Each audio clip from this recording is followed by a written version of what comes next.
Assalamualaikum warahmatullahi wabarakatuh. Apa kabar semuanya? Sehat? Alhamdulillah. Saya Yoga Nuari, tutor bahasa Indonesia di PKBM Bina Pandu Mandiri. Kali ini kita akan membahas mengenai suatu materi ya, tentang teks. Ya, tentunya kalian pernah mendengar seseorang berpidato, bukan? Berorasi, ya, atau mungkin pernah membaca sebuah teks yang berisi tentang informasi, ya, misalnya tentang informasi wisata, ya, atau mungkin tentang biografi seseorang dan sebagainya.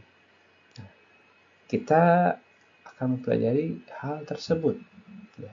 Apa namanya adalah teks eksposisi. Apa itu teks eksposisi? Simak selengkapnya.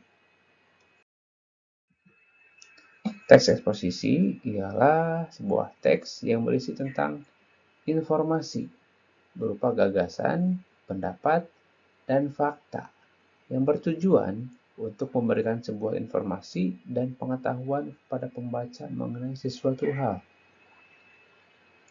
Jadi teks eksposisi ini ya intinya berisi tentang informasi, ya, ada pendapat, fakta, ya, yang tujuannya untuk memberikan pengetahuan kepada pembaca tentang sesuatu hal,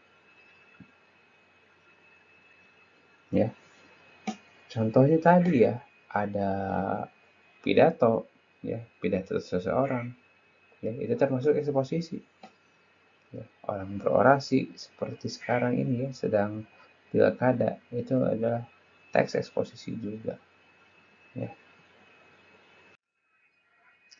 Struktur teks eksposisi itu ada 3, ya. Untuk membangun sebuah teks eksposisi itu ada 3 struktur. Yang pertama adalah tesis, argumentasi, dan penegasan ulang. Ya, tesis ini itu merupakan bagian pembuka atau bagian pertama dari struktur teks eksposisi, berisi tentang pendapat penulis secara pribadi tentang apa yang akan dibahas. Ya, problemnya apa, ya, akan ditentukan atau disebutkan dalam bagian pertama ini atau tesis. Ya, ada juga argumentasi. Ya, setelah tesis ada argumentasi. Ya, di sini berisi tentang macam-macam pendapat untuk memperkuat pernyataan penulis di sebelumnya di tesis. Ya, di tesis ada pernyataan, ya, pendapat penulis apa. Lalu di sini argumennya, pendapat-pendapat yang mendukung pernyataan si penulis tadi apa. Ya, juga termasuk sumber-sumber atau data-data yang untuk memperkuat pernyataan tersebut dikemukakan di bagian kedua ini.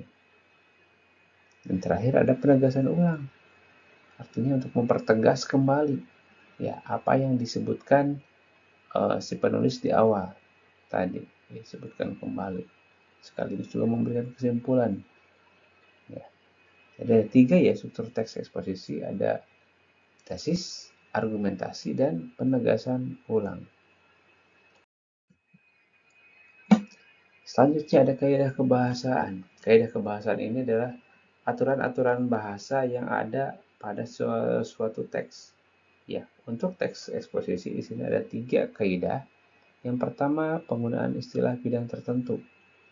Ya, setiap teks tentunya ada istilah bidang tertentu. Dalam teks eksposisi, istilah bidang tertentunya tergantung dari materi apa yang dikemukakan dalam teks tersebut. Ya, kalau mengenai kesehatan tentunya istilahnya tentang kesehatan. Kalau tentang agama ya tentang keagamaan. Kalau tentang bahasa ya tentang bahasa. Contohnya kalau tentang bahasa ada morfem, kata, ada wacana, ada sintaksis, ada majas dan sebagainya. Ya, tergantung pada bidang apa yang sedang dibahas ya. Jadi itu ya penggunaan istilah bidang tertentu. Yang kedua, kata adjektiva atau majas. Adjektiva atau kata sifat. Ya. Jadi dalam teks eksposisi ini ada kata-kata adjektiva atau sifat. Ya, contohnya liar, hayati, ya, termasuk juga kata manis, pahit, ya, tinggi, rendah, dan sebagainya. Itu adalah kata-kata sifat. Dan yang ketiga adalah kalimat aktif. Ya, subjeknya berperan sebagai pelaku. Ya, kadang-kadang juga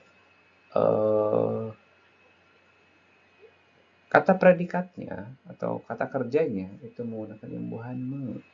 Contohnya, ibu membeli sayuran. Ya, di sana predikatnya atau kata kerjanya adalah membeli. Itu merupakan salah satu contoh kalimat aktif. Ya. Contoh yang lain, ya.